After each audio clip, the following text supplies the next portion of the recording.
Hi, folks. I'm Father Joe Grimaldi.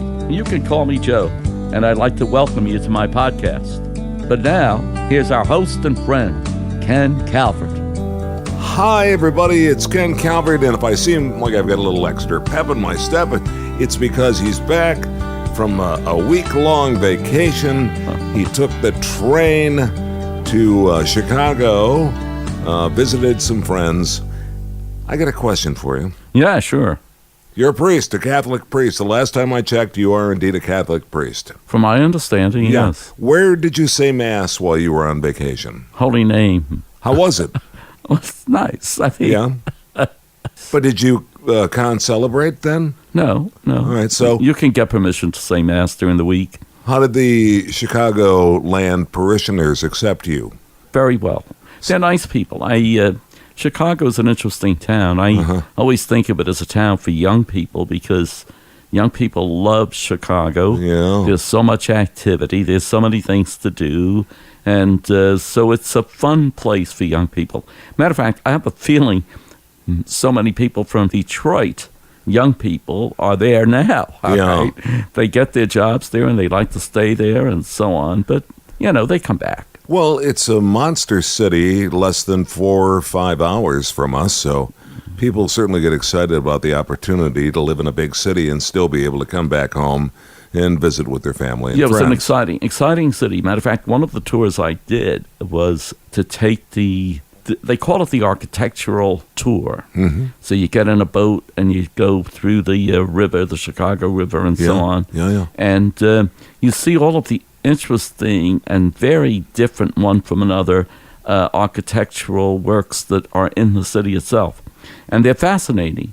And the person who was and I don't even know what the word is, I think it's a docent, but the person who spoke about what was going to happen and so on, and what we were looking at, was himself an architect. Oh. And so it was, he was knowledgeable as far as what he said. Now, because it's not my field, I would have to do it 3 times to try to remember, the intricate, detailed work in any one of the buildings, but it was great to see those beautiful buildings, absolutely beautiful buildings. As opposed to the newer structures, which, no disrespect, they're beautiful to look at, but they seem to be basically tall, square, although they seem to be getting back to I think so. a bit of architecture instead of just putting up square buildings with gold glass or green glass or whatever the case may be. Yeah, they're trying to put their own little interesting aspects to the architecture, so they're not always just boxes, this type of thing, boxy look that you have. So it's, there's some very, very, very beautiful buildings. How long a tour was that?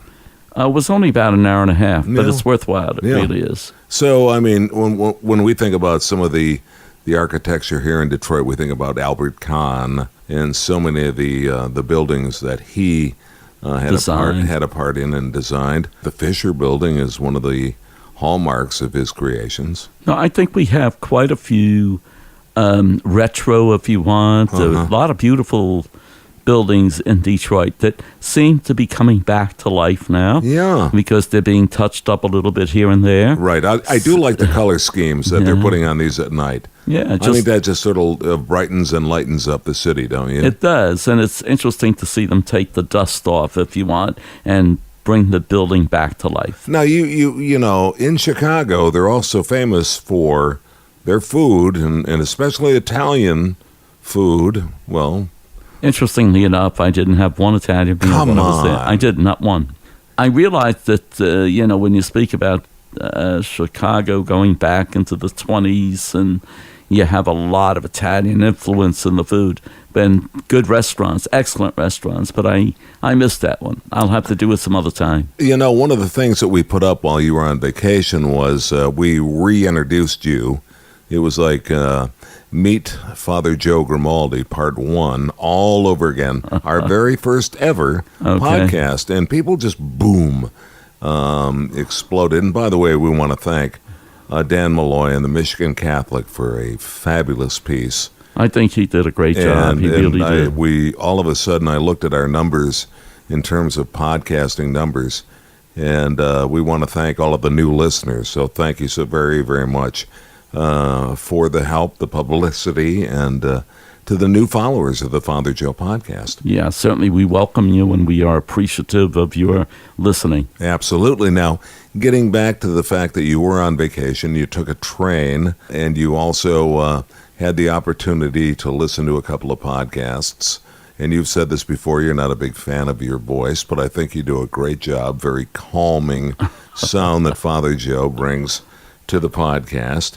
But you were in Chicago, and you realized that back in 1920, thereabouts, your father, that's where he landed, correct? I mean, or that's where he went from? Yeah, very much so. And I was looking for, he did have a butcher shop. Yeah. Unfortunately, I did not have, it was on State Street, which is a main street, but I wish I knew what the number was, you know what I mean?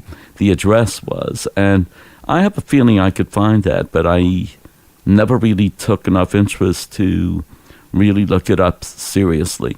And I'm going to do that. I'm going to speak to some of the family members that might have some indication something's hidden somewhere where I could see where it is. And not that I haven't been to Chicago in many, many, many years.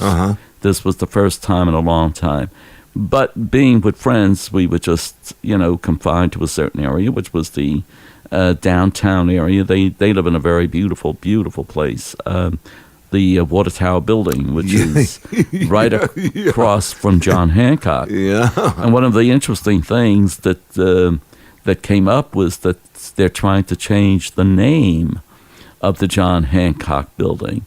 Well, that would be like, let's find a different name for the United States. I mean, how could you forget that we are the United States? How could you forget that it is the John Hancock? They went through that crisis with the Sears Tower. Yes, that's Remember? another that thing, was like, too. Like, what? But Wait. it's always the Sears Tower. And I think the other thing, too, is no matter what they call it, because it brings in money when you give it off to a name, well, it's still going to be the John Hancock Building. Right. I doubt that it's going to easily take on another name. When I think about your folks, and your mom waited back in Italy, I believe you told me once, for a number of years before Correct. she finally ventured over. Did she venture back over to Chicago? No. It was New York. Oh, God. She said never again. Snapped at me like a green bean, this one did. Well, one of the things that she said she would never want to, she says even the mention of the word Chicago gives her just the trembles, if you want, the shakes, and she wants no part of it. Yeah, it was not a good time for her. But she did have a cup of coffee in Chicago? I mean, she was there. She was there for about a month. Oh, really? Yeah. Wow, okay. She wasn't about to stay. And it was back to Italy or New York? No, New York. Okay. I think that's where they eventually settled on a cold water flat. Right near the East River, actually. Yeah, we just learned that with the revisitation. Well, it's very gentrified now, so it's kind of interesting. Not all of it, but there's a lot of it that's gentrified. You know how the neighborhoods and the old ghettos change. So you have first, I'm not even sure who preceded the Italians, but the Italians took over that general area of the East River at 116th. So there's Italian as well as Hispanic as well as whatever else. Yeah. Have you been back to actually drive by where you grew up? And right the same house. It's still there. Yeah, no kidding. And you went to All Saints? All Hallows. All Hallows. Which is a translation for is Saints, but it's All Hallows. It's the Irish version, if you want the English version of Saints. All Hallows is in New York City. Still a very, very popular high school. It is, in a different way. It's for Detroiters, you might associate it with the Loyola here in Detroit, okay, because it takes poor people with lots of potential. And so they have like almost 100% class going to college, this type of thing. And but it's really relies on the donations of so many different people for it to exist and to continue. Athletically, a very powerful school. Yes. They do very, very well. So they're limited in property. It's just the building, if you want. So they have to go elsewhere for everything. I still remember there's a Van Cortlandt Park where the people would have to go for track and, that type of thing, because there wasn't anything near it we were right near the Yankee Stadium. So that means you're right in the city, basically. Yeah, nice. The old Yankee Stadium. All right, so we were finished with the slides of your vacation. Okay. And now I want to wish you a very happy birthday. Huh. Your birthday is on Saturday. It is, yes, Saturday. And it completes 78 years of my life, so it's good. All right, so are you excited about it, or are you like me and just sort of tuck it away? And never really, I don't do much on the birthday. You're not a birthday guy? No, I'm not. Now, you know what? What about when people want to shower you with gifts? No, they don't. Well, you haven't seen what I've got out in the kitchen you yet. I know you would, but let me put it this way. In 2 years, I'll be 80 years, and I'll be 30 years a priest. Nice. So I'm going to have a party if I'm around. Oh. I don't know if I'm going to be around, but I'm going to have a big party. Can we get? All right. No, can I help? Of course. Can I help put it together? Of course you can. Well, I stopped counting. I think it was my most difficult birthday, believe it or not, was turning 30. I loved my 20s. I could imagine. Yeah, and 50 was a toughie for me. Yeah. 65, okay, I stopped counting. Yeah. And I think I told you my joke about Billy Joel, and I'll say it again. And Billy Joel, as a kid, would say, gee, I'm 5 now. In 5 years, I'll be 10. And I'm 10 now. In 10 years, I'll be 20. He said he stopped doing that when he turned 50. Yeah. So, I could imagine. I mean, right. 80 is a milestone, though, so I think it always has to be celebrated. We're sort of going random thoughts. Father Joe Grimaldi back from vacation. You got back just as we lost. Friday, yeah. Yeah, one of the great ones, John McCain. Yeah. Can I offer mine first? And then, why don't you? All right. Yes. I would like to say that the one thing that they called him the Maverick, as everyone knows, given whatever your political feel or side may be, what he did try and do once he had gotten what was basically a death sentence was he tried to remind people that let's drop this civil discourse and just put it all back together. Let's put this peaceful puzzle of people together.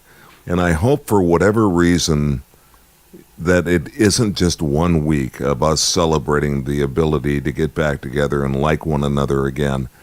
I hope there's something in that message that he left us and with his family. And, of course, our thoughts and prayers go to his family. He was genuine. He was real. He was the real deal. So I'm going to miss John McCain. I always look at him as the hero who never had himself in mind. Matter of fact, he would even joke about his losing his losing the ability to become president, this type of thing. Sure. He made a joke of it, basically, at the end. He was somebody who really looked out for the United States of America. He loved the country without limits, if you want, and he was able to get across what he thought to both sides of the aisle. And he had that ability to draw people to himself who would help him achieve universal goals that were very, very important to us, goals that you just mentioned, a lasting peace, a lasting unity, this type of thing. Of course, it doesn't come automatically and overnight, but I think if people started to work on those things little by little, we could see some results, you know what I mean? So if we just don't take it for granted, as you said, and just, once he's buried, it's over with, and so on. I think we have to keep those things in mind, reminding ourselves how important they are. I think nothing amazed me more, and we've all heard the story before, about the fact that he had the opportunity once the North Vietnamese realized that both his grandfather and his father were admirals in the Navy, and the correct thing to do would be a perfect peace offering, setting him free. And he said, no, please take someone else. Selfless to the nth degree. Which is such a powerful message. Isn't it? Isn't it? That's, in my mind, what you just said makes him the hero with a capital H, okay? Yeah. The hero. Yeah. That, to me, is probably one of the most important things that he did to show his love for the United States and for fairness. Yeah. And his fellow person. Yeah. It kind of makes you feel good at the end of the day. Yeah. And I got a feeling that as people are listening to this, I think the funeral is either going to be coming up tomorrow, which would be a Friday once people are listening, because we'll put this up right away and it'll go up Thursday morning. But just a wonderful guy, and it's just sad. It's sad, but unfortunately, as we've discussed before, we are not immortal. Not at all. At some point he knew that, and he showed us so much in his strength and his character and his ability to soldier on till the very end. So we wish him the very best. And with that said, welcome back. I'm so glad you're back. Well, so am I. The world is round again for me. So is mine. We have more to take on, and coming up on the Sunday Father Joe podcast, we are going to talk about the apostles and how many of the apostles were married, which got me to thinking about the question, why indeed, if the apostles could marry, where did celibacy come from within the rules and regs of the Catholic Church? You ready to go there? I think so, but celibacy didn't really happen until around the 10th century. So that priests... Now you do it every time. That was a tease for what's coming up on Sunday, so we'll pick this up at the end of this podcast. Can we do that, please? Sure. I mean, don't... you're looking at me like... No, I'm just... You're looking at me like we're back in high school again. Oh. Calvert, can I see you after class? I'm Ken Calvert. He is... Father Joe Grimaldi. Welcome back. Happy birthday. Well, thank you. Good to be here. It's good to be here, and we'll see you next time on the Father Joe podcast. See you soon. This is Father Joe Grimaldi, and I look forward to seeing you next time on the Father Joe podcast. If you'd like, you can email us. It's frjoepodcast@gmail.com. That's frjoepodcast@gmail.com. We're also on Facebook. Simply search Father Joe Grimaldi. And thanks for listening, everyone.